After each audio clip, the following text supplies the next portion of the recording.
So what do you do if a tenant doesn't pay the rent?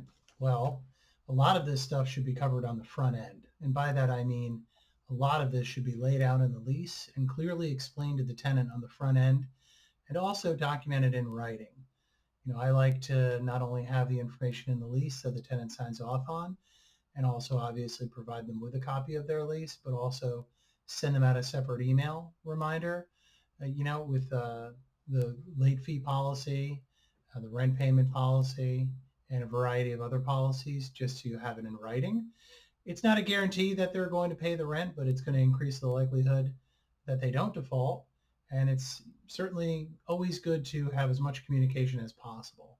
So cover all this on the front end by clearly communicating like what your process is, when rent is due, when it's considered late, and of course, always defer to your state law. For example, last I checked here, you weren't permitted to have rent be considered late prior to, I believe it's the 5th of the month. So again, check with your local, your local law on that to ensure that you're abiding by it and that you're not breaching that with your lease terms, because you can certainly get in trouble for that. They also, a couple of years ago, changed it so that there's a limit on the amount you can charge for a late fee, which, I can understand sort of both sides of it, but the idea of a late fee is to discourage the behavior.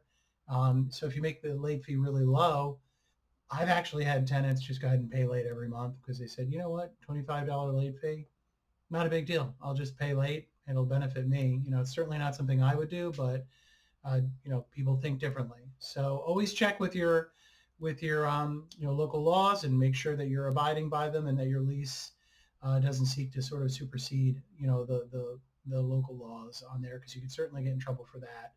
Or at the very least, if you go to court over a dispute, it'll get thrown out if your lease terms violate that. But let's say the rent is due on the 1st and it's considered late on the 5th. This is tricky for small landlords. This is tricky for folks who've established a relationship with their tenant, who maybe are texting with their tenant, and they get along well. Maybe they consider themselves friends. They're a longtime tenant that's been with them forever. I get it. It's desirable to build a relationship, to be on great terms. But sometimes people fall on hard times. And this is where structure and discipline are two really important things. We had a very structured and disciplined approach. We had, they were notified via email before the rent was due. They were notified via email when the rent was due. They were notified in email when it was late. When it was late, they also received a phone call. About a day or two later, if we didn't hear back or we didn't make contact, we sent out a letter. And generally by about the 12th or the 13th of the month, they were already getting notified that we were going to file an eviction. And so what happens here is if you've got a decent property, and it's well maintained and you've got a good tenant, typically when they get that letter, that's, pay rent or quit is the name of the letter. They take it really seriously and they pay. 90 something percent of tenants, when they get that letter, they see that you mean business. They see that of all their bills, the rent is a bill they do not want to pay late and they do not want to default on. And you want to communicate that, right? They've got cell phone bills, they've got utility bills, they've got perhaps a car payment and a variety of other bills. You want your bill for the rent to be number one on the list, and you want to let them know that you do not sort of play games with that, and you take it very seriously. So when they receive a letter by the 12th or the 13th of the month saying pay rent or quit, essentially pay rent, by X date, or, you're going to be evicted, we're going to proceed with eviction proceedings, they take it really seriously. Now, you will have some folks who they'll wait until they get a letter on attorney letterhead, and then they pay.